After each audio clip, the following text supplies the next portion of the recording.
Alright guys, welcome to Formula 1 news. Despite heroics in Brazil, Max Verstappen believes this year's title is simply beyond his grasp. Lando Norris, after extending his advantage in recent rounds, Max thinks it's over, there's no way back at this point, and they simply lost too much ground Red Bull in the middle part of the season. But the last time Max was very negative about his chances when he said that he wasn't going to win a race from then to the end of the season. Very shortly thereafter, things changed rather dramatically. If Max can win for the next 3 weekends in a row, the chances are still potentially alive. We'll have a look at what the data says. Very much into your thoughts in the comments. Hit the like button if you enjoy. Subscribe if you're new as always. I greatly appreciate it. These are the 3 Grand Prix remaining. Vegas next weekend, Qatar the weekend after that, Abu Dhabi the weekend after that. It's a triple header. It is an interesting one because Vegas is on Saturday night, the race in Vegas. And speaking of Vegas, a couple of things to note here. Of course, they're getting everything ready for the weekends. These are actually some of the shots coming out of Vegas for the preparation for the Grand Prix. There was a couple of tweets I saw today that you very rarely see, and it has been quite a talking point over the last couple of seasons. That is the enticement of the Las Vegas Grand Prix. It was a big affair for the first time it happened back in 2023. But since then, I think last year, the ticket sales didn't really hit the numbers that F1 were hoping for, right? Because when Vegas was announced and it was a big deal year one, there was lots of talk about, is this going to be F1's new Monaco, right? Maybe they could even say to Monaco, we don't need you anymore because we've got Vegas now, and that's kind of our version of what we did at Monaco for many a year. But Monaco isn't going anywhere anytime soon. And F1 Las Vegas say it's the final countdown. Don't miss out, you've got your final tickets left. Even F1 themselves tweeted it out today as well. Final tickets available now. I mean, how often do you see this for any Grand Prix on the calendar? You don't. The tickets are sold out months in advance, weeks in advance, only ever available on resale sites very shortly after they go live, generally speaking. That the prices in Vegas, just generally Vegas has been, I think, in a bit of a harder time to attract visitors.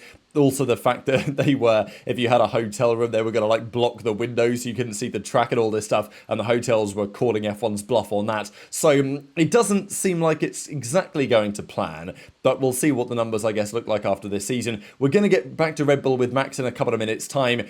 There has been further talk about Yuki. I'm sure that Mr. Yuki Suzuki's back in the comment section. I don't know what he's going to talk about if Tsunoda loses his seat. But there is talk that Helmut Marko would probably be in favour of putting Hadjar in this car. Now, I think Tsunoda is actually quite well appreciated and liked by Marko. But Marko is very much a, if you had your chance and you didn't prove it, then I'm going to give another guy his chance and he gets the chance to prove it. That maybe is what they will do. I still think it's very plausible they will put Hadjar in for Yuki, keep Lawson, promote Lindblad. That seems a viable option. But since Marquez has come in, that's far from being clear-cut, where Pamela Montoya believes if Marko made the decisions, even if Horner was still there, this decision would have been made a while ago. They did confirm, though, Red Bull, I mean, Marquez said it, that they will for sure announce what they're doing before Abu Dhabi, which is only a couple of weeks away. So presumably before the end of November, they will say what they're going to do, Red Bull, but as it stands, those are effectively the only seats yet to be confirmed. Here's Hamilton getting ready to go, running, resetting, big push going into these last 3 races. Max will need the same thing, as will Oscar Piastri, if he wants to win this title. Again, Ferrari, they're trying their best. The poor social media guy at Ferrari, he's trying his best. All set for action. Number 44, here we go. Then you look at the replies, we're still waiting for the top management to do the same. Hashtag El Canals, hashtag El Canals. Again, a ton of tweets. It's not been a good few days for Ferrari. Even they won the FIA GT World Cup in Macau. Antonio Fuoco took the dub. And if you look at this is like an actual Ferrari fan account announcing that they've won the race, and then the hashtag is El Canal. So, not a great time. The drivers, bless them, they are going to be under the cosh come media day, aren't they? They are going to be hit with some serious questions, and the PR team is going to be having to work overdrive to make sure that there are no complications there. The discussion really with Ferrari is, can they nail it next year? Because if next year's Ferrari is finally good, Leclerc and Hamilton are properly fighting for the championships, then a lot of this drama kind of goes away. Then that's far from a guarantee. There is talk that at least one of the frontrunners is likely going to cock it up somewhere. This isn't a surprise, right? I mean, you've got the current established frontrunners, McLaren, Mercedes, Red Bull, Ferrari, Aston Martin as well, trying to find themselves in that conversation as well. Who knows about Williams, Alpine, especially given the Mercedes power. all sorts of possibilities next year, but it's inevitable that one of those top dogs that I've just mentioned will at least mess up to a certain degree. There are midfield teams, as I say, Williams, Alpine, Aston Martin, well positioned to capitalise. Probably the most expected front runner to suffer would be Red Bull, just given they've had a great run of time this regulations. Newey is now gone. They've no longer got Honda power. They're doing their own engine. That's a massive complication and challenge. Even they themselves admitted it's very unlikely to be on the level of Mercedes, either from a power perspective or a reliability perspective. So you would expect Red Bull to drop down the pecking order to some degree next season. We'll see if Max can still find a way to make that team and that car competitive. But also Ferrari, what's going to go on there? Are they going to deliver? Especially given F1 is a relative game. If Mercedes get it right, they're going to be hard to beat. McLaren, we know, have a sensational aero and technical team more generally when it comes to the cooling technology and some of the stuff they've done this season. That's been extremely impressive. But equally, could Aston Martin play spoiler? There's lots of talk that Newey is trying his best. It's believed that lots of the teams are going to be over the weight limits, and Newey is trying to be as competitive, as light as possible, find ways in the regulations to get as close to that lower bound as possible. There was also some discussion on the Honda power unit, because early days there were some concerns. There was even mentioning here that in the McLaren Honda days, the Mc Honda days where things were disastrous, they were admitting that it was a nightmare. They were good in some regard, in single cylinder, but they were bad everywhere else, and we saw that reflected on the track.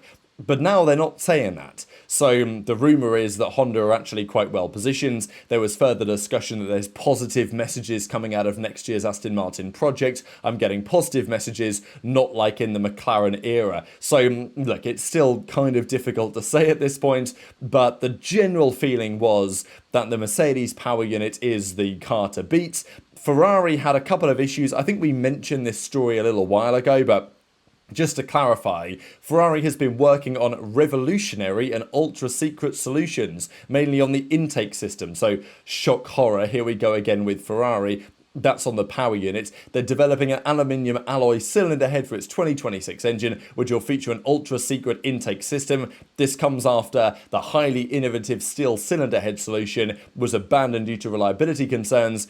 That was led by Wolf Zimmermann, who's now leaving the team and going to Audi. So it's all been kind of a mess, but the conclusion was that Ferrari tried a couple of ideas. They were a little bit pushing the boat out too much. They then had to take a step back and play catch-up and go down a different route. But apparently it's not too bad, and they're still playing catch-up compared to Mercedes, but it's not the end of the world. And Honda also not far behind. So that's the key talking point. Mercedes probably the benchmark. Ferrari might have been right there had it not been for this issue, but they've now resolved that issue, it seems, to some degree. And Honda are in the ballpark as well. That's the latest talking points. Hamilton, of course, is really looking forward to next year. Definitely wants to get this season over with, I think. He had a couple of interesting comments. He said the following: there is something extraordinary ahead in my life. So, what's he talking about, right? Does he mean Ferrari are going to turn it around? Is he having a kid? I don't really know how to read this one. What I do know how to read is the championship standing. So we'll get to that in just a second. The final thing on Ferrari in 2026 is on the start of the car. We know lots of the drivers not very happy with the way that the car drives because the battery is so big with respect to the ICE. It requires a lot of energy management and saving and driving the car in a way to manage the battery rather than really to drive flat out. But it does mean that the drivers that are better at managing their deployment, they will find themselves with a lot more performance over a Grand Prix distance. The initial feedback from many of the drivers was like, wow, this is tough, right? This is complicated. I don't really like what this car is making me do. You've got straight line speed, aerodynamic modes when it comes to the movable aero parts. You've got the cornering, a higher downforce version, which you go to when you're going through the corners. So, the active aero is also a question mark too. The reason why that's necessary is because the battery doesn't have enough juice to get you down the straight if you've not got load of, if you've got high downforce, it's a problem. So, but apparently the drivers, having played around with it more in the simulator, they're having a better time. The implication here is that initially Leclerc wasn't very happy, but now Ferrari have made progress and now he is happier. So either Ferrari are cooking, or what I think is more plausible is that the drivers are just getting used to it, and therefore whatever the teams do in the simulators and in their preparation, they're going to be happier with it anyway than they previously were, but not to say that it's a guarantee. Let's talk about Max. Johnny Herbert says 5 or 6 races ago, Max said that he wouldn't win another race this year. Then he came back strongly and really gave it a good go in the championship. He was closing in on Oscar Piastri and still is closing in on Oscar Piastri. But now Lando has taken over the baton, as it were, from the McLaren perspective, and he's in a position which is going to be pretty difficult to beat. And Max talks about it and says, look, 49 points behind with 3 rounds to go. Look, when Max was 100 points behind with like 8 rounds to go, it looked difficult, but it was kind of doable. And then it got pretty close, right? Max got nearly within 30 or so points, but then Lando pulled out a pretty sizable gap again after Brazil. And I think Max recognises, because he even talked about it the other day, the incident in Spain when he crashed into George. We talked about his reaction to that a couple of days ago. He recognises that that was one of the critical moments in terms of frustration. I think had Max known then that he actually was going to be in the hunt at the end of the season, he probably wouldn't have done that. But I think he probably thought during Spain, like, this season is cooked. This car is not where I want it to be. Have some of that, Russell, right? And we saw what that resulted in at turn 5 or whatever it was. So, and it was the same in Hungary and other races that were just terrible for the Red Bull this season. We've already lost way too many points, of course, in the middle of the season to the middle of or the beginning to the middle of the season, saying that we were in the fight up until now. It was a surprise that they were in the fight, but we've got to be realistic. Over the whole season, we've not been good enough. We'll still try everything to try and win some races. That's what I'm here for, to try and make it happen. But effectively, he says, we lost too many points early on. I'm too far behind. The chances are very slim. It's been kind of remarkable to follow Verstappen's expected chances. I think I showed you guys this before, so I'll do it again because it's so interesting, really, to look at, well, Max, let's say in August, was considered to have about a 1% chance. I mean, look how low Max's chances got, 0.3% at one time back at that point. I mean, it was even lower than that probably around about this moment. Then what happened, of course, at the Dutch Grand Prix, Piastri's chances went up to 80%, Lando's went down to 18%. Then all of a sudden in October, Max put together a couple of performances. Of course, after Baku, Norris's chances went back up significantly, and then Max's chances were slowly rising, and over the last few weekends, then that's where we saw this, right? I mean, you know, this big weekend where Piastri, I mean, look at these numbers. Piastri 63%, Norris 23%, Verstappen 13.5%, but, you know, middle of October. So we're talking as we go into the Austin Grand Prix weekends. Then we had that period where it was absolutely neck and neck going into Mexico. Then Lando took over. I mean, have a look at this, right? These numbers are remarkable. Going into Mexico, Piastri 37%, Verstappen 32%, Lando 30% roughly. Then after Mexico, it started to turn around. Then, of course, after Brazil, it's gone a very different direction. And it is interesting, Piastri's chances, while it's been a disaster of a few weeks, they've not fallen as much as Max's have, right? Certainly after Saturday, his chances after the Sunday rose up again somewhat, right? So Max is now considered to have roughly a 5% chance. Lando kind of 82%, Piastri 13%, right? So that's what the market is currently indicating. It's funny, really, because I remember when Max was first considered to be somewhat back in the hunt, which was around about Azerbaijan going into Singapore, I thought he had about a 5% chance. The market at the time considered that to be more like 10%, but now we're back down to 5%, given the current deficit. So this is what the numbers look like. Piastri is 366 points, Lando's at 390, Verstappen at 341. So we talked about Piastri yesterday. Of course, he's not going to give up. He's actually still got a reasonable chance, but it is going to take quite a lot for him to turn around his own performance, and mentally, it does look like a challenge. This could happen. It's not very likely, but it could happen. So the first thing to keep in mind is that Max has a 49-point deficit. So he absolutely cannot just win and then hope Lando comes second and tries to win. That ain't going to work. So Max needs to win everything. If he wins everything, he gets to 424. So that is the number, really. If you're Lando, or if you're, Piastri, you've just got to get to 424 or above. That's as many as Verstappen can possibly get. So if Lando wins another race, for example, that gets him to 415. So it's basically right there. And of course, if he wins, then Max can no longer get to 424. Max can only get to 417 or whatever, right? So if Lando wins another race, then he would have to DNF Max win everything for him to win, right? So that is not an option for Max. So he's got to win everything. If, let's say, Norris was to DNF in Vegas and Piastri was to come seconds, and then in the sprints, it was to be thirds. And in Qatar, that would then, in the main race, that would be fifth. And then second in Abu Dhabi. Then Max could still potentially win on countback if he wins all of these races. And they would all potentially tie in this scenario as well. So thought it was pretty interesting from F1 guy Dan putting that together. So is there still some hope? It's pretty slim, right? I think the numbers of about 5% chance are probably about right.